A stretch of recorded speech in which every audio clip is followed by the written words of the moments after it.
ರೂಪಾಯಿ ಸಾರು ಮಾಡಿಲ್ಲ.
ಇದೊಂದು ಖಾದ್ಯ ಮೇಳ ಉಡುಪಿಯಲ್ಲಿ ಫಸ್ಟ್ ಟೈಮ್ ಅಂತ ತಿಳ್ಕೊಳ್ತೀನಿ.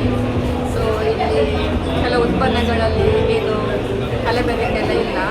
ಸೊ ಗ್ರಾಹಕರಿಗೆ ಒಂದು ಒಳ್ಳೆಯ ಅವಕಾಶ ಅಂತ ಎನಿಸ್ಕೊಳ್ತೇನೆ. ನಮಗೂ ಸಹ ತುಂಬ ಖುಷಿ ಆಯಿತು ಎಲ್ಲ ಮಾಡಿ. ವೆರೈಟೀಸ್ ಎಲ್ಲ ಉಂಟು ತುಂಬ. ನಾನು ಬಟ್ಟೆ ಪರ್ಚೇಸ್ ಮಾಡಿದೆ, ಮತ್ತು ಉಪ್ಪಿನಕಾಯಿ ಪರ್ಚೇಸ್ ಮಾಡಿದೆ, ಮತ್ತು ಅದು ಮಣ್ಣಿದು ಮಡಿಕೆ ಉಂಟಲ್ಲ, ಸೊ ಅದನ್ನು ಸಹ ಪರ್ಚೇಸ್ ಮಾಡಿದೆ. ಮತ್ತು ಫುಡ್ ಐಟಮ್ ತುಂಬ ಖುಷಿ ಆಯಿತು. ಡ್ರೆಸ್ ಎಲ್ಲ ತುಂಬ ಒಳ್ಳೆಯದುಂಟು, ಬಟ್ ಇನ್ನೊಂದು ಚೀಪ್ ಅದು. ನಾವು ಲೈಕ್ ಔಟ್ಸೈಡ್ ಕಾಫಿಗೆ ಹೋಗೋದಕ್ಕಿಂತ ಇಲ್ಲಿ ಬೆಟರ್ ಅಂತ